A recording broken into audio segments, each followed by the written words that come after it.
Hello dosto, I am your host and welcome back to our channel. Today I'm gonna talk about the movie name called Sinam and let's start the movie. Movie की शुरुआत में मुरली नाम का गुंडा अपनी gang के साथ शराब पी रहा होता है और उसी बार में पारी नाम का एक पुलिस ऑफिसर भी होता है। ये मुरली को अपने साथ चलने के लिए कहता है, लेकिन मुरली पारी के सीनियर को कॉल करके उसको यहाँ से जाने के लिए कहता है, मगर ये बात सुनकर पारी को गुस्सा आ जाता है।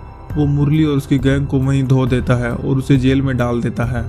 इसके बाद पारी अपने घर में आता है और अपनी बीवी के साथ रोमांस करने लगता है। इसकी बीवी का नाम मधु होता है और इन दोनों की एक छोटी सी बेटी भी होती है। हर रात मधु और पारी दोनों अपनी बेटी को कोई ना कोई कहानी सुनाकर सुलाते हैं और आज रात पारी अपनी बेटी को अपनी ही लव स्टोरी की कहानी सुनाता है कि कुछ साल पहले मधु और पारी की मुलाकात एक हॉस्पिटल में हुई थी। यानी इन दोनों की लव स्टोरी का फ्लैशबैक ऑडियंस को दिखाया जाता है।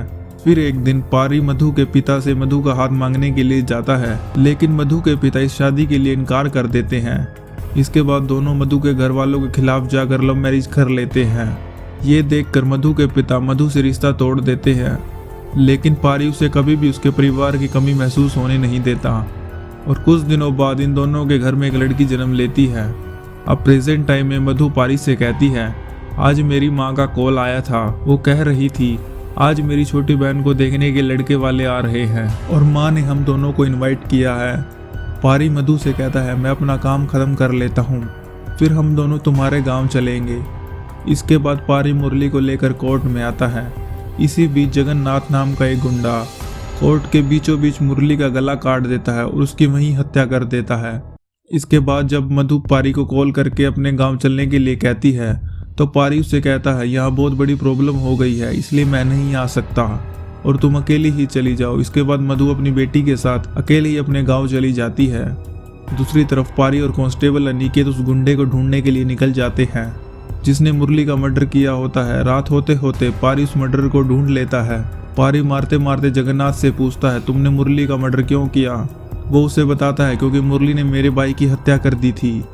फिर पारी उसी रात जगन्नाथ को जज के सामने पेश करता है और जज उसे 15 दिन के रिमांड पर भेज देता है। रात में मधु पारी को कोयम्बटूर बस स्टैंड से कॉल करती है और उससे कहती है, मैं कोयम्बटूर पहुंच गई हूं और तुम मुझे यहाँ आकर पिक कर लो। पारी उससे कहता है, मुझे यहाँ आने में काफ़ी टाइम लग जाएगा। फिर मधु से कहती है, मैं ऑटो लेकर रेड हिल बस स्टॉप पर पहुँच जाती हूँ।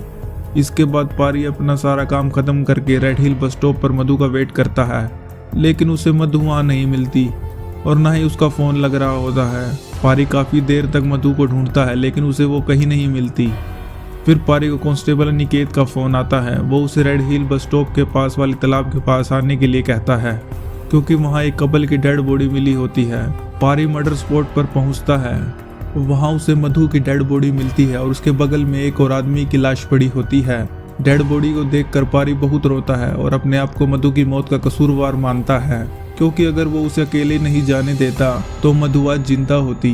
इसके बाद मधु का अंतिम संस्कार कर दिया जाता है। इस इंसिडेंट के कुछ दिनों बाद पारी का सीनियर ऑफिसर उसे पुलिस स्टेशन बुलाता है इस केस की पूछताछ करने के लिए। वो मधु के बारे में बुरा भला कहने लगता है। ये बात सुनकर पारी को गुस्सा आ जाता है। वो उसका हाथ तोड़ देता है। जब ये बात कमिश्नर को पता चलती है तो कमिश्नर पारी को सस्पेंड कर देता है। मधु की मौत के बाद पारी काफी डिप्रेस्ड हो जाता है। ना टाइम पर खाना खाता है, ना खुद की केयर करता है, ना अपनी बेटी की केयर करता है। कुछ दिनों बाद मधु के पेरेंट्स पारी के पास आते हैं, क्योंकि पारी के सीनियर ऑफिसर ने मधु के झूठे अफेयर की खबर न्यूज चैनल में फैला दी होती है। मधु के पेरेंट्स उसे कहते हैं, हमारी मधु ऐसी नहीं थी और उसका किसी के साथ कोई अफेयर नहीं था। लेकिन पारी को सब बात पता होती है कि मधु उसे कितना प्यार करती थी। इसके बाद मधु की माँ मधु की बेटी को अपने साथ रखने के लिए कहती है। इस बात के लिए पारी भी एग्री हो जाता है, क्योंकि वो खुद का ख्याल तो रख नहीं पाता, वो अपनी बेटी का ख्याल कैसे रखेगा। तो वो अपनी बेटी को उसकी नानी के साथ भेज देता है।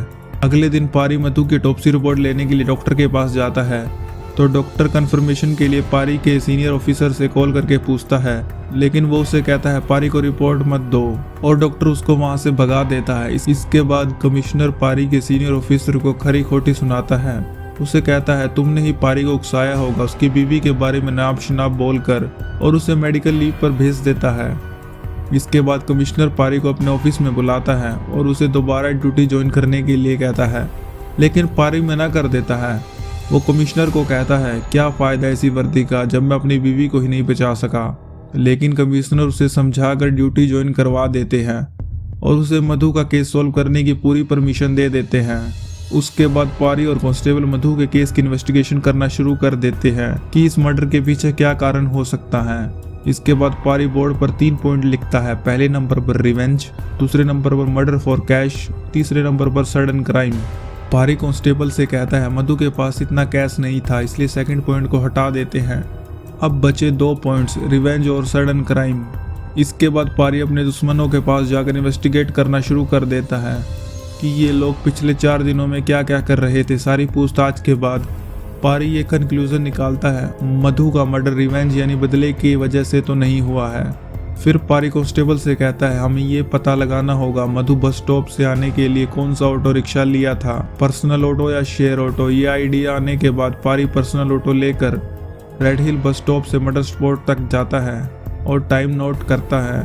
फिर शेयरिंग ऑटो लेकर फिर से टाइम नोट करता है और दोनों टाइमिंग में कंपैरिजन करता है। आखिरकार उसे पता चल जाता है कि मधु ने शेयर ऑटो लिया था, क्योंकि मधु ने जो टाइम उसे बताया था वो टाइम शेयर ऑटो से हूबहू मैच कर रहा होता है। दूसरे दिन पारी रेड हिल एरिया का सीसीटीवी फुटेज चेक करता है और उन शेयरिंग ऑटो वालों को उठवाता है जिस पर उसे डाउट होता है। इसके बाद कांस्टेबल हिचकिचाते हुए पारी को मधु की ऑटोप्सी रिपोर्ट देता है। ये रिपोर्ट पढ़ने के बाद पारी को पता चलता है मधु के साथ 5 लोगों ने ब्रूटली रेप किया होता है और पारी अंदर से बिल्कुल टूट जाता है। इसके बाद पारी और कांस्टेबल एक शॉपकीपर के पास जाते हैं जिसने सबसे पहले मधु और उस आदमी की डेड बॉडी को देखा होता है। पारी उससे पूछताछ करता है तो वो उसे बताता है मैंने सबसे पहले इन लाशों को नहीं देखा था, बल्कि एक ट्रक ड्राइवर ने मुझे आकर इन लाशों के बारे में बताया था और मैंने ही पुलिस वालों को इन्फॉर्म किया था। और दुकान वाला पुलिस को बताता है वो ड्राइवर मेरी दुकान पर आकर अक्सर चाय पिया करता है, लेकिन उस दिन के बाद से मैंने उस ड्राइवर को नहीं देखा। कांस्टेबल और पारी दुकान वाले को अपना मोबाइल नंबर देकर वहां से चले जाते हैं। उनके जाते ही वो ट्रक ड्राइवर उसकी शॉप पर चाय पीने आता है तो वो दुकान वाला चुपके से पारी को कॉल कर देता है, लेकिन जब तक वो लोग वहां पहुंचते हैं वो ट्रक लेकर वहां से निकल जाता है, पर चाय वाला ट्रक का नंबर नोट कर लेता है। जैसे ही पारी वहां पहुंचता है वो उसे ट्रक का नंबर दे देता है और कुछ दूर जाकर पारी ट्रक ड्राइवर को पकड़ लेता है और उससे पूछता है तुमने लाशों को देखकर पुलिस को इन्फॉर्म क्यों नहीं किया। ड्राइवर पारी को बताता है जब मैं झाड़ियों में हल्का हो रहा था कुछ दूरी पर मुझे पैसों से भरा हुआ पर्स मिला जिसे मैंने अपने पास रख लिया और वहां से कुछ दूरी पर मुझे एक औरत और एक आदमी की डेड बॉडी मिली जिसे देखकर मैं डर गया था। फिर ड्राइवर पारी को उस आदमी का पर्स देता है। पर्स में उसे पेट्रोल पंप का एक विजिटिंग कार्ड मिलता है। पारी उस जगह पर जाकर मरे हुए आदमी के बारे में जानकारी लेने लगता है। वहाँ का मैनेजर पारी को बताता है मरा हुआ आदमी हमारे पास काम करता था और उसका इस दुनिया में कोई भी नहीं था। रात में पारी को उसकी बेटी का फोन आता है, वो उसे कहानी सुनाती है जो लास्ट टाइम उसकी मॉम ने उसे सुनाई होती है, क्योंकि वो अपनी मॉम को मिस कर रही होती है। अगले दिन पुलिस स्टेशन में सारे ऑटो वाले आए होते हैं। पारी हर एक ऑटो की बारीकी से जांच करता है लेकिन उससे कोई सुराग नहीं मिलता।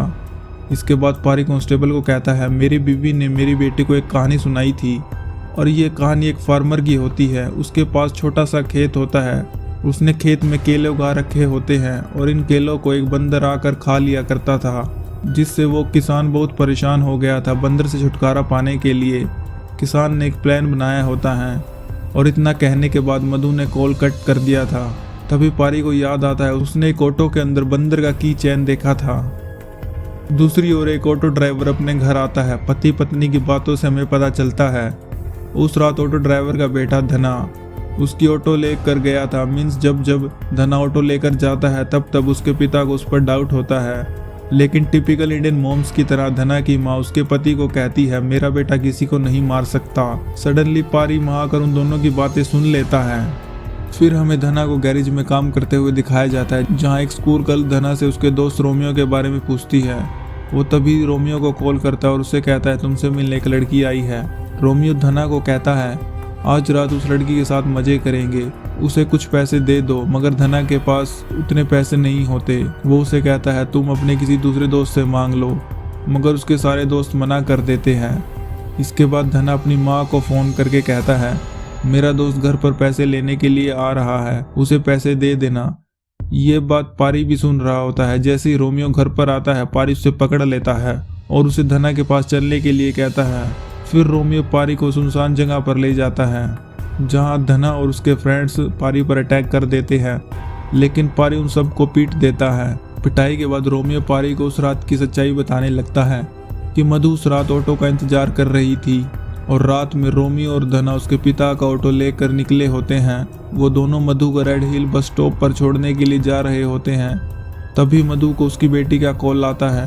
वो उससे कहानी सुनाने के लिए कहती है। उस ऑटो में एक बंदर की चैन होती है, इसलिए उसे देखकर वो कहानी बना देती है। कुछ दूर जाने के बाद धना और उसके फ्रेंड्स मधु के साथ जबरदस्ती करने की कोशिश करते हैं। उसी रास्ते से वो आदमी जा रहा होता है।